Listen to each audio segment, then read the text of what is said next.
Araba topoko lafinaritra topoko vavy faly tafaraka aminao indray ny fampahalalam-baovao itony fahita lavitra ma-TV amin'izao takarivan'ny alakamisy izao ary dia manasanao zay anaraka ny fampahalalam-baovao hatramin'ny farany ny fitokonana izay tanteran'ireo prakitra rasy ny tsara eto Madagasikara noho ny bantoerana tamin'ity androandroany ity na dia teo aza nefa zany mbola maro ihany koa ny vaovao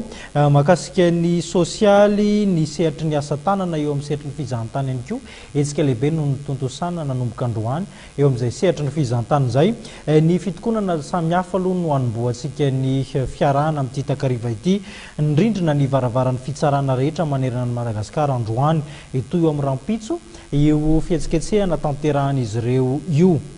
mitaky ny ametrahana ny tanitandalana izy ireo satria niany izay fitakiana izay hoy ny filohan'ny syndicat-ny mpitsara eto Madagasikara no resahany manokana ihany koa ny makasika ny raharaha mahavoasaregitra Andramatoa Claudine Razemamonjy.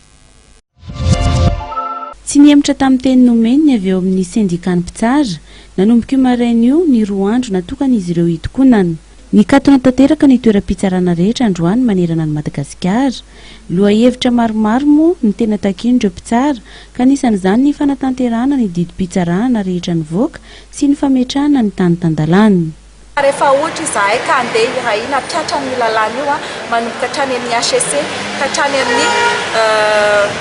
olona rehetra izay mampiatra ny lalàna dia ho hitantsika eo izany olona hoe tsy andaran'ny lalàna izany eto amin'ny fanjakana Madagasikara. Izahay koa dia manentana ny malagasy rehetra mba hanao koa ny tsy fahafaliana amin'izany tany tsisy lalàna izany satria isika rehetra ireo madinika ireo dia mety hiarany lalàna daholo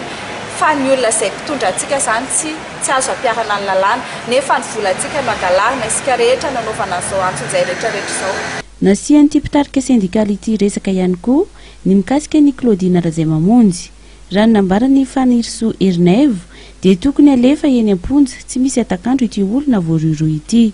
Takinay dia ny fametrahana ny tanitandalana ary ny fiarovana ny tsara rehetra sy fiarovana ny fahaleovantena ny fitsarana manomboka amin'izany fitakiana izany dia fampiarana ireo didina voaka ny fitsarana manomboka hatrany ny raharaha Claudine izay nampiditra anazy am-ponja nefa mandrakitiny androany tsy tanteraka ny raharaha tany Ampani izay misy maire nampidirina am-ponja nefa dia noterenana voaka fotsiny izao misy ny olona izay condamné eny amin'ny fitsarana nefa dia tsy miditra am-ponja fa any amin'ny hôpitaly izany tsy voatanisako misy ny raharaha rehavana izay mbola miandry fitsarana takinay koa ny tsarana izany itsaka zinaka tsisy anakatsakana fa izay olona manakatsakana any fanatanterahana ny fitsarana izay tanisainay dia tokony andraisan'ny fanjakana